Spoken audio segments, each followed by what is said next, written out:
Scott, can you start just reacting to the speech and to the realities that maybe Netanyahu did not cover?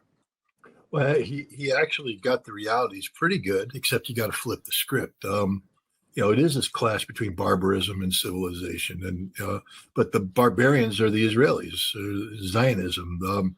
The International Court of Justice has determined that Israel is an apartheid state. The International Criminal Court has sought arrest warrants for Bibi Netanyahu for being a practitioner of genocide. I mean, we're beyond speculation here. He is truly one of the most evil men that have, alive today, and probably he's in the top 10 of the most evil men of the past century. And there was a lot of evil guys in the last century. So he's basically taking ground truth and just flipping it. It's a PR campaign. It is a regional war. There's just no doubt about it. The axis of resistance, it's not an axis of evil, it's an axis of resistance to Israel, the apartheid state, the practitioners of genocide, backed by their American allies. The axis of resistance is doing its job and doing it damn well, and kicking the snot out of Israel. Israel's not winning. America's not winning. I just want to remind everybody that the Eisenhower Carrier Battle Group had to withdraw, having not completed its assigned task of breaking the Houthi blockade of Israel's southern ports. The Houthi have gotten stronger, empowered, blowing up some in a fire and fury light show, blowing up some oil containers. It didn't accomplish anything. The Houthi continued to sink ships, attack ships, enforce the blockade. And it probably triggered events. We have the Russians signing a secret military agreement with Iran. And I bet you there's a classified annex that has Russia providing Iran with some very capable anti-ship missiles and ballistic missiles, which Iran will then provide to the Houthi, keeping Putin's promise to wage asymmetrical warfare against the United States and its allies by providing weapons to forces hostile to the United States and its allies, so that they could be struck in a way that Russia's been struck by Ukraine, using weapons provided by the United States and NATO. I think that's the future of Israel. This was a pathetic speech. We'll get in. You sort of gave a hint, so I don't want to jump ahead. How pathetic this was, not just in terms of Netanyahu, but the American representatives there. This man should never have been allowed in the people's house. This man should never have been allowed in our country. This man is a disgusting warmonger. I'm not a big fan of Ms. Tlaib, but she's 100% right. He's a war criminal, and he's a practitioner of genocide. And I applaud her for having the courage to hold that sign up during this ridiculous display of submission. I mean, if you ever wanted proof positive that the United States Congress was bought and paid for by Israel, there it was. But I think Dan might have some things to say on this too. Yeah, well, I agree with you, Scott. I think the thing to start with is what you started with, and that is that Netanyahu got it exactly reversed.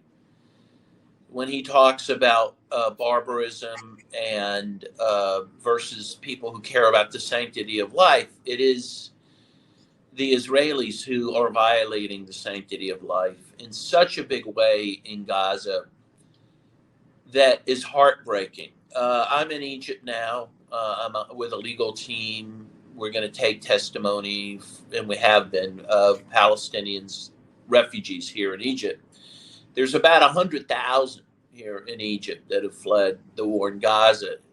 Many more would have, but sadly, Egypt is also a party to this war, and they're on the wrong side. And they have charged people around $5,000 to $6,000 a head to come into this country, which is shameful. And of course, no one can come in now because the Rafah crossing between Egypt and Israel has been closed by Israel since May 7th, almost 3 months. No humanitarian aid is getting in, and no human beings are getting out of that crossing, which is stunning.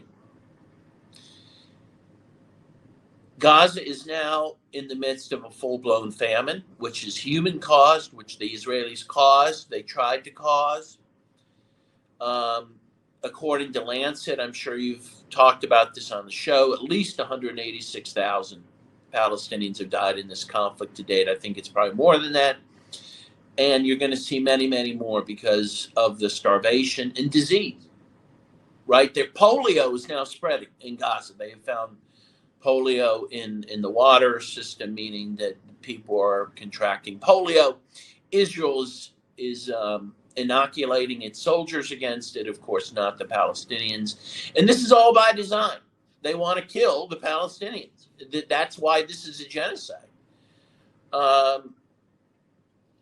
And it's heartbreaking. And you know, my own perception and my own anecdotal evidence is that the hate that's discussed is really one way. The Israelis hate the Palestinians. Obviously, there's some Israelis who don't, and God bless them. But that number's shrinking all the time. But I don't meet Palestinians that hate the Israelis, though they hate the occupation, they hate the genocide. But the hate towards the Palestinians is on a scale. I've never seen that type of hatred in my life. And so again, when you talk about the first forces of darkness and light, Israel is not part of the light. The U.S. is not part of the light. And we have to start from that premise. Yeah, and as this speech was going on, Israel was and is, I mean, always is, every single day, killing Palestinians, hurting Palestinians in large numbers. You know, dozens and dozens and dozens per day, at least from what we know of on the so-called battlefield, which is mainly targeting civilians. But I wanted to play this another clip from Netanyahu because, Scott, you've talked a lot about the kind of realities on the ground in terms of how Israel is doing with regard to the war. I noticed that Netanyahu is very concerned about trying to paint Israel as protecting civilians. I mean, here's what he had to say about Rafah. I asked the commander there, how many terrorists did you take out in Rafah? He gave me an exact number, 1,203. I asked him, how many civilians were killed? He said, Prime Minister, practically none, with the exception of a single incident where shrapnel from a bomb hit a Hamas weapons depot and unintentionally killed 24 people. The answer is practically none. You want to know why? Because Israel got the civilians out of harm's way, something people said we could never do. But so I noticed in this speech, he talked a lot about things like this, about how Israel is actually doing good in Gaza, protecting civilians. But also there's this reality that, as most people know in the world, Israel is just absolutely massacring civilians. It's also not achieving its objectives on the so-called battlefield. Scott, could you speak to this dichotomy here? Because I feel like there was some desperation at times in this speech with regard to public relations. Well, first of all, you have to understand this entire trip to the United States is an act of desperation on the part of Benjamin Netanyahu. You know, his political world is collapsing around his ears inside Israel. He's not very popular, to say the least. You know, he is running. He's in one of these damned if you do, damned if you don't situations where the only way he remains viable as a prime minister is to be a wartime leader. But he's lost the war, not losing, lost the war. He's lost the war in Gaza, and he can't fight the war against Hezbollah because the IDF is saying, we don't have any tanks. We're out of spare parts. We're out of ammunition. Our men are exhausted. We aren't designed to fight, you know, an 8-9 month sustained conflict. That's not how our force structure works. If we go to war against Hezbollah, they'll kick the living dog poop out of us. They just flew a drone over, one of our most secret air bases, proving that A, we can't shoot them down. B, they know where the targets are, and C, if they have the weapons to hit them, they're going to hit them. Boss, we can't go against Hezbollah, which means if you can't expand the war against Hezbollah and you can't win the war in Gaza, you're not doing too well as a wartime leader. So he came to the United States to wrap the American flag around him. This is what he bought the U.S. Congress for, and it is bought and paid for by Israel. I know people say it's an American lobby. No, it's Israel. There's no difference between the pro-Israeli lobby and Israel. They're one and the same. And Israel has bragged, AIPAC has bragged about buying Congress.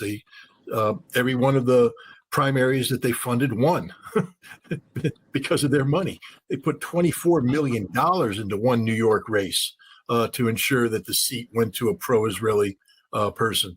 And when you buy Congress, it exists to do a couple things. Keep funneling assistance, put pressure on an administration to ensure that Israel is backed up diplomatically, and then on occasion to provide song and dance shows like we saw here, where Netanyahu can be invited in. This is a disgraceful display by the ostensible representatives of the American people, a scripted affair designed to give him standing ovations. And everybody knew when to give the ovation, because the words didn't deserve the ovation. It was like the old Soviet Politburo, time to stand up and applaud, sit down. Oh, it's time to stand up and applaud, sit down. Oh, time to stand up and applaud. And Netanyahu took advantage of it. He's just throwing out dreck, throwing out pure, unadulterated garbage. And they're applauding not because they understand what he's saying or comprehend it, but because they're told to applaud. This was a pure theater where Netanyahu is putting out words that through their applause, they're certified. Now he can go back to Israel because he's going to be put under a lot of pressure to accept a ceasefire that he doesn't want. But politically, I don't think he can survive much longer unless he does that, because he can't release the pressure valve of going to war against Hezbollah. They'll lose that war. So he's going to have to accept a ceasefire and to survive that turmoil, because he will lose the far right when he does this. His coalition will collapse. He needs to be able to turn to the center and say, I am the anointed leader. The United States anointed me. I just got back from Congress. You don't have what it takes to take on me now that America's backed me. So I'm your leader. Rally around me. We'll get through this. But if you go against me, you're going against America. And not too many of his political opponents have what it takes to go against the United States. So he's creating this perception that he is the anointed one of the United States. That's what this is all about. This is just about him being able to wrap the American flag around him, go back and build a political coalition that can govern when the right abandons him, because he has no choice but to accept a ceasefire. And I think when he meets with Biden, you're going to see Biden put the old arm lock on him and say, you have no choice here. Because here's the reality. Even though Netanyahu has bought the U.S. Congress, at the end of the day, American interests will always outweigh Israeli interests at the end of the day. If Israel ever puts us in a situation where supporting Israel is detrimental to the national security of the United States, Israel's in trouble. And they've put us in that position. We are watching the world leave us. We're watching the global South abandon us at the time when Russia, China, India are coming together in Kazan in October, which isn't very far away, and they're going to create this new entity called BRICS. It already exists, but what Russia is preparing to unleash on the world doesn't understand the preparation that Russia's made in conjunction. BRICS is going to go from being a theory to reality, and it's going to expand. It's going to become a global actor, and the United States is sitting there. We can't compete, and the people that we need to compete with are jumping ship, including some big ones. India.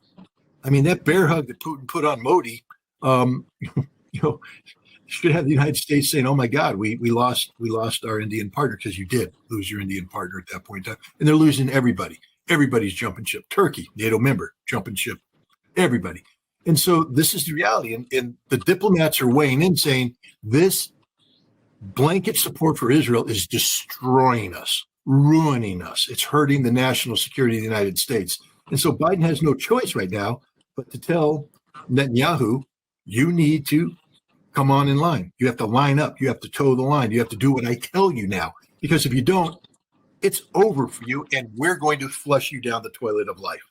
We'll do it cleverly. We're not going to stop sending weapons and all that kind of stuff, but it'll be the end of Benjamin Netanyahu. We will ensure that he's done politically.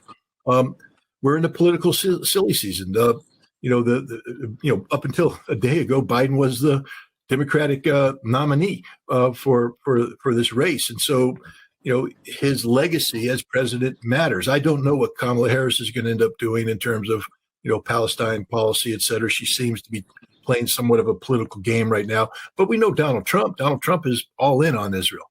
So Biden has to take advantage of the time he has left to put pressure on Israel to get the United States in a position to where maybe we can stabilize this disaster that's unfolding diplomatically. And in order to do that, you have to give Netanyahu a way out. You can't insist that Netanyahu does something that is the political kiss of death. That's unreasonable. So Netanyahu's here. Congress is applauding him. He's the Middle East Winston Churchill. He's the greatest thing since sliced bread. Benjamin Netanyahu, God, you're the best. Go home and build your coalition because you son of a bitch, you're going to have a ceasefire or I'm flushing you down the toilet. That's the reality. Netanyahu's not a loved individual. He's a hated individual in the United States. Every one of those congressmen know what a scumbag this guy is. They know the truth about him, a corrupt individual, who was just a political survivor. But we're talking about politics right now, and I hope I don't get you banned for my language. I apologize, but that's what's happening here. We're wrapping the flag around him to give him the ability to survive the political turmoil that's going to result when he does what he has to do to keep American support, which is agree to some sort of ceasefire that is acceptable to Hamas. Dan, jump in about this. A lot of media at the same time as Netanyahu was coming, I noticed, as Scott talks about a ceasefire, there was a lot of chatter in the Western mainstream media, Washington Post, New York Times, all talking about a ceasefire. In many respects, a lot of these articles would reference the threats of regional war. It's happening with Hezbollah. The only opportunity now, a lot of these so-called unnamed anonymous officials are saying, well, if Israel doesn't strike a ceasefire soon, doesn't agree to one, goes to war with Lebanon, there's going to be hell to pay. Could you talk about your book and how it can help us understand this particular moment in this historic conflict, genocide, brewing, and ever-increasing regional war? Yes. So as I discussed in the book, The Case for Palestine, what is happening now in Gaza, sadly, is, and I would not have used this term or any term like it before October 7th, because I'm someone who respects the memory of World War II and the Holocaust and the victims of the Holocaust. And so I don't use words related to that period lightly. But what's happening in Gaza is the final solution that Israel has for the Palestinians, and that is to get rid of every single one of them. The Israelis would have in 1948 if they could have.